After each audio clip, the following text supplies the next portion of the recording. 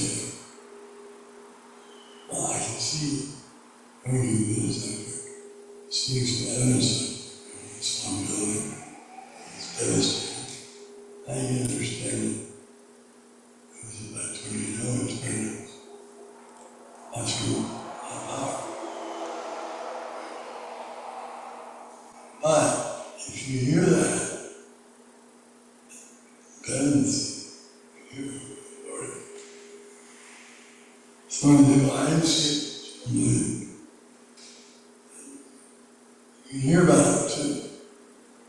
Someone trustworthy gives you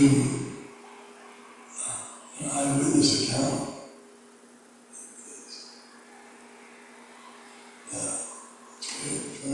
Inside, everything smashed out. That scripture, even if we don't see it ourselves, we weren't there, we accept it. If it comes from higher authority, Shabda Brahma, best way to understand everything. Come on. If we try to understand things by our senses, it won't be a very good system. Senses are direct. We're kind of like can't see things far away. So therefore, like galaxies, we think we're seeing galaxies, but we can't tell much about it. Our eyes don't see that well for far away things. Or even small things, like tumors, and then the relationships. So our senses are all defective.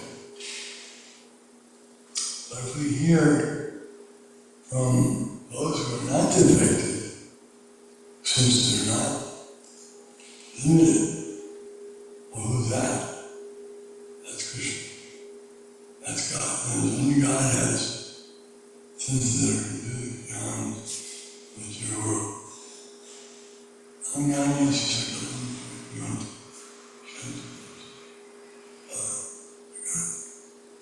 All of his senses can perform the activities of all other senses. They're transcendental. He can do everything. So, you don't have to worry that I might accept something that's incorrect. No, if you hear from the proper sources, it will be perfect. Just like Arjuna, his statement, he's parampara, because he heard it. Now when he repeats it, it's parampara. And he also heard it from Asita Devula Vyasa, Chayavali, all these great saintly persons have declared you in the spring. Now, you're declaring, therefore I declare. That is the truth. But the only way is acceptance. Surrendering is part of devotional service. As we were hearing morning, Prabhupada was saying, you have to surrender. You don't surrender it. And you won't be able to understand Krishna. You just think he's an ordinary person. Even though that doesn't make any sense. But then you might say, well, it's just exaggeration. There's no such person. No such person could ever exist. This is very different. How? I just spent some time reading fairy tales, writing books like that. It's silly. It's pretty silly activity. You're a grown man, you're an educated person, you're reading fairy tales and teaching them. Why do you do that?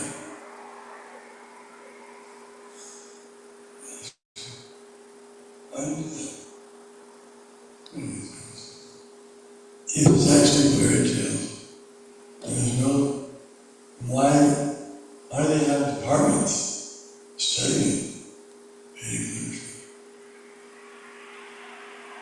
Why so many great personalities have studied the Vedas? Even personalities that you consider quite elevated, scientists, someone philosophers. Why would they be reading Bhagavad Gita? You elected, you voted that Mahatma Gandhi was the number 2 most important person in the 20th century. He had Bhagavad Gita reading every day. Why would the number 2 person in the century, why would he be reading Bhagavad Gita's fairy tales? That makes sense? Einstein, he also recognized this. Hitler was also up there, he was also after the Vedas. Who? Hitler. Hitler didn't understand that.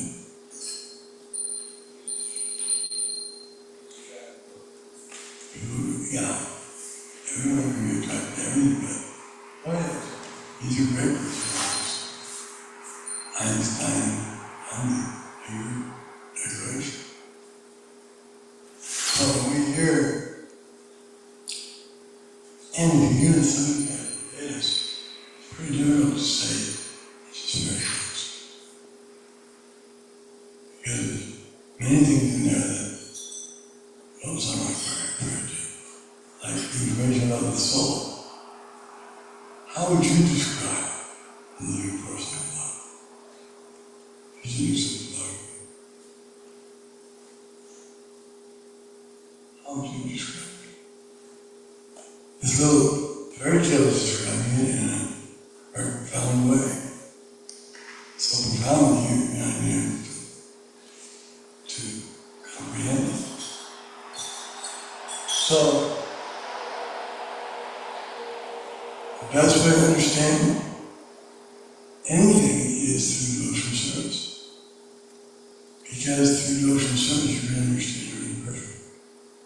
And if you don't perform devotional service, you won't be able to understand even the material things.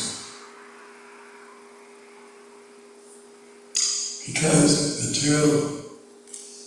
material senses and material mind, material faculties, don't have the ability to understand anything, because everything is inconceivable. Can you name any one thing that is not inconceivable? Or that it's impossible to understand? No. Fire, explain fire. You can say some words. But it's an extraordinary thing. Water is extraordinary. If you don't have water, you don't have the ingredients of water. You can't make it just out of nothing. All the living entities are beyond your conception. You can't create one living entity. You can't stop death. You can't stop disease. I think after so many years of trying and spending so much money on research, you'd be able to stop death sometimes. Not even once. You really failed.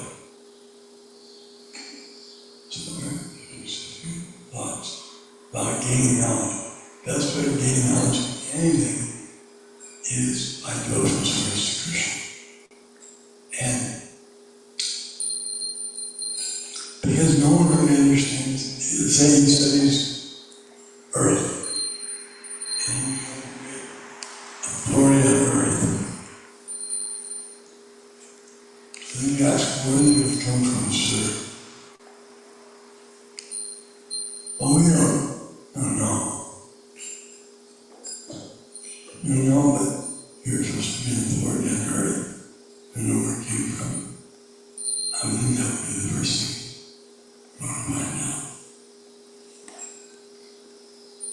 Where does the planet come from? Where does the universe come from?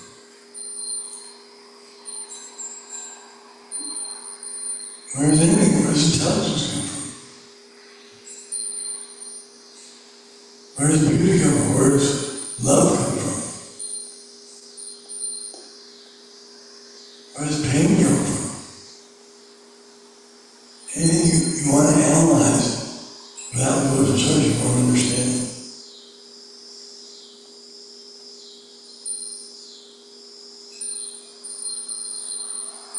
So better, if we want to get knowledge, we take up devotional service. It's mystical, it's beyond our senses. How it works, how by doing some activity like chanting or cleaning the floor or in the temple, how can that possibly give me knowledge of everything? Yasmin vidyate sarvagetam vidyatam bhavati. If one understands Krishna, he understands everything. Thanks to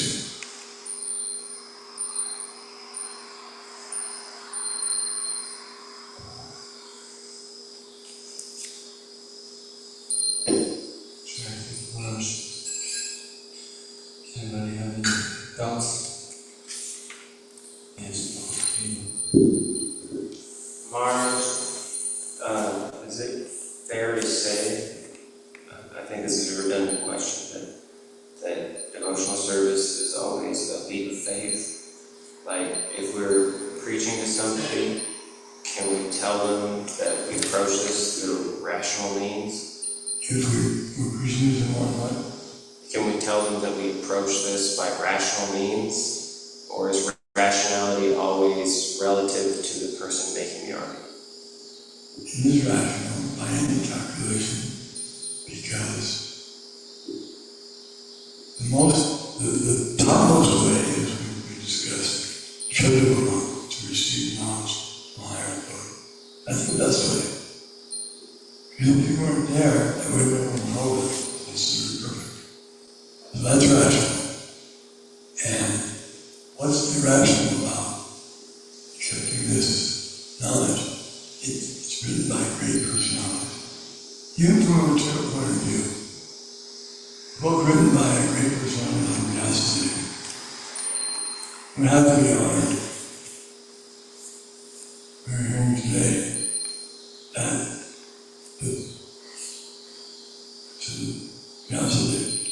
every verse of the Bhagavatam is beautiful.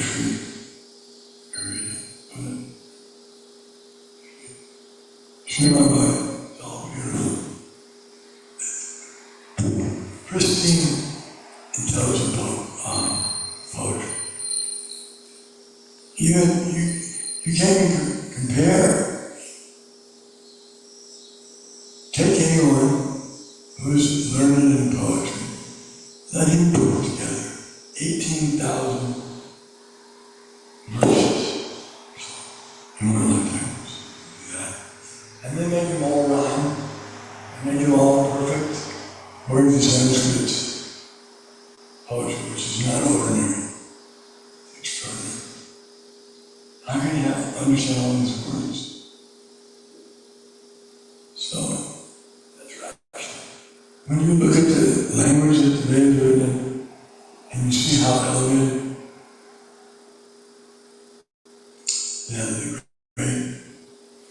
some of the greatest language experts in the history of the world have declared strongly that Sanskrit is the most advanced language. Nothing to compare to. Is that rational? That's rational. The vegetarian diet, is it rational to not eat meat? Is it rational to maintain slaughterhouses that are unhealthy and cruel and expensive? So there's nothing rational about not accepting this, but there's everything rational about it. And, I always say, proof's in the pudding. So, test whether it's true that chanting Hare Krishna makes you happy, that takes away stress. Try it and see for yourself. Don't take our word for it. And if you try it and you like it, you feel you're becoming a better person, then it's a lot of people. Now the Hare Krishna movement in the West began 58, 65, 66. No, it's not nice. But, and people all over the world, from all different cultures, are taking up, reading, studying the Vedas, practicing Bhakti Yoga. And the number increases every day. Not less, but more. Look at the number of temples of centers that we had in 1968 or something. Now we have hundreds. And it's growing. It's going to a path that nobody can keep up with. They can't keep up with. So that's rational.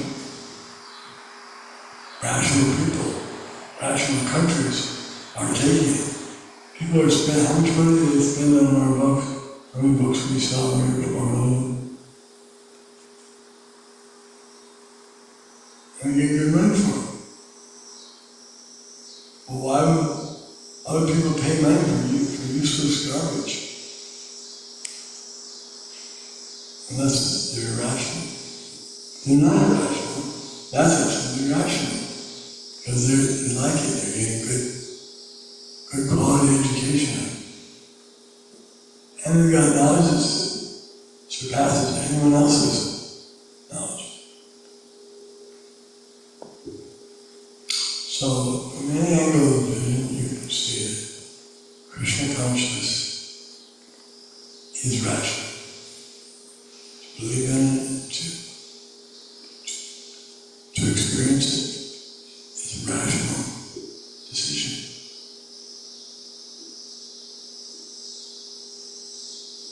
One more question. So some philosophers, they don't like the aspect of our philosophy that says anything at all is eternal. They say that we look in the world and we see every single thing is in a state of change. Well, they're saying that according to the material senses. Yeah, but these weeds are only living 50 years. How can they even talk about it? They shouldn't even talk about it. We're hearing from personalities who are beyond the material. We're hearing from transcendental sources that have no beginning, have no end. They know eternity because they're living in eternity. There's a world, you said it, you've never seen it. But it can't be perceived by material limited senses, but it can be seen through devotional service by pure devotees. There's a spiritual world that is eternal. It's not something you have to take anybody's word for. You can experience eternality. So, when we say that the material world, or things here are in a state of change, and the soul is different from that, that it does not change. Since the entire world is just Krishna's body, in what sense does it change, or why is that allowed? Since Krishna does not change, God doesn't change, but everything is God. In what sense does the world change? Everything is going on by his arrangement. It's all under his control. Maya Dakshina Prakriti Sukate Sachara He Jagad. Krishna says, by my energy, everything is being done. He's the control supervisor.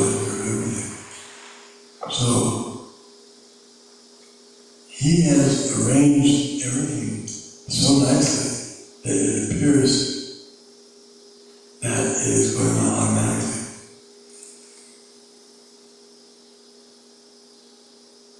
There's a nice verse that says that it appears so perfect. It seems like it's happening accidentally or automatically. That's like when you see a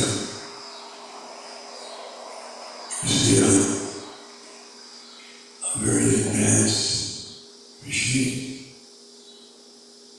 It seems like it's just going by itself. You don't know how it got started. Maybe it doesn't even have any electric cord. So by our experience, we don't know how to perceive it.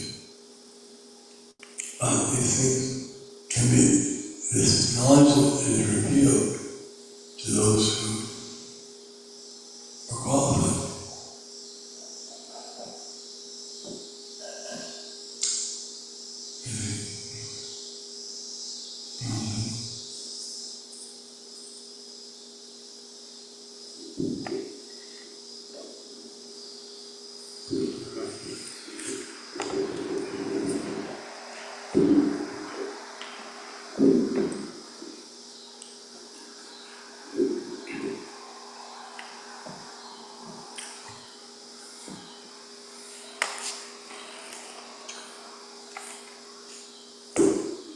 So the knowledge is revealed to someone who is qualified. And I heard somewhere, we're talking with some devotees, that it's also possible for someone to have an understanding of Supreme Personality of Godhead, like an instant. So are they instantly qualified, or do they just have this understanding and their qualification is almost like nullified, like kind of just excused?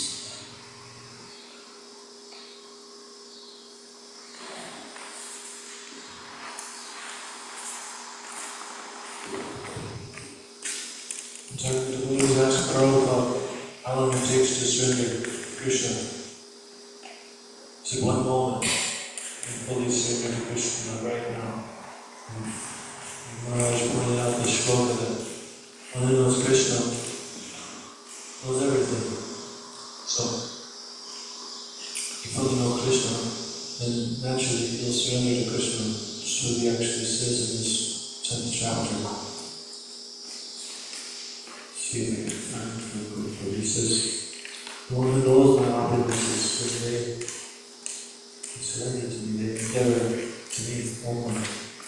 So, it can happen, anything can happen by the Lord's Achintya, inconceivable potencies, but generally speaking, we're conditioned, we're attached to our conceptions of the world, so therefore we have to endeavor by the proper means given by these great personalities who show the way to follow. I mean, like Maharaj is mentioning these great personalities who took them to study the Bhagavad Gita, not just studying the Bhagavad Gita. Scholarly people could do that, but giving their lives to devotional service, and you hear of their lives and their characteristics, and it's clear that they're not ordinary persons. That they're just playing along to show us how to act, so we can also attain that same knowledge, that same realization. So, I hope that helps. Any final points or questions? Yes.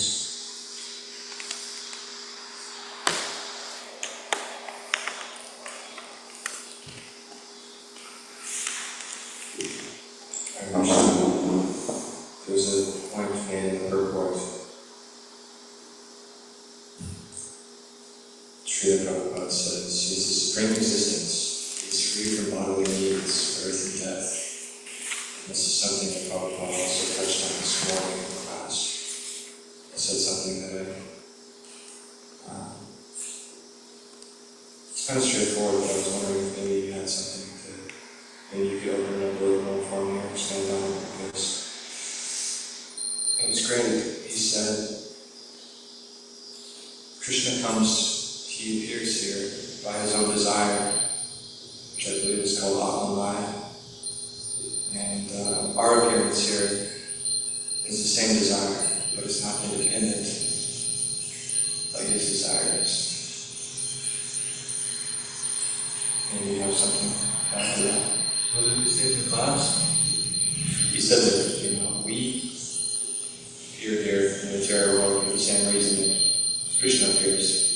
Krishna is not dependent on anything else, whereas we are dependent.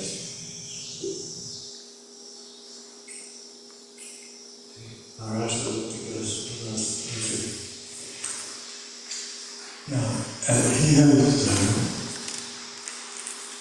and the devotees also have a desire, but their desires are dependent on his approval. He has to agree to let them have that, otherwise they can't fulfill their desires. And therefore, he's Virat, he's completely independent. No one has to tell him or give him allowance to go anywhere. He does whatever he wants. Any guidance comes by the motive determination in any activity that he does. There's nothing he can do that will make him contaminated or bad or anything like that, because he's just completely transcendental.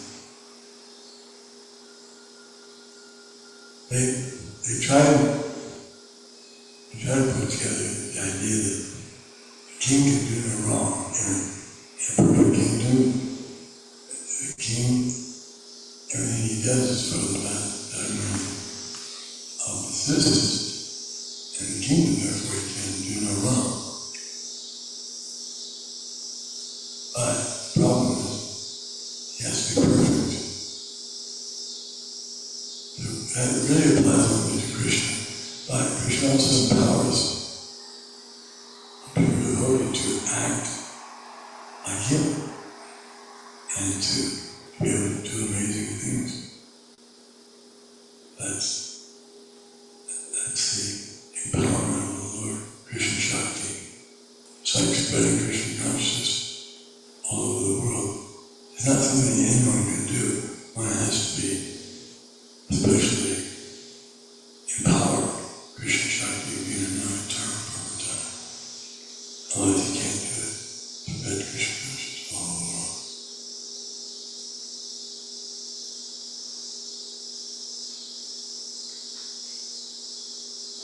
This verse I was referring to about Bhaktivedanta questions, text 7, chapter 10.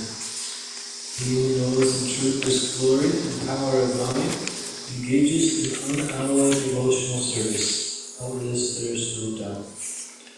Shri Bhagavad Gita as it is Ki Jai, Shri Bhagavad Gita, Shri Bhagavad Gita,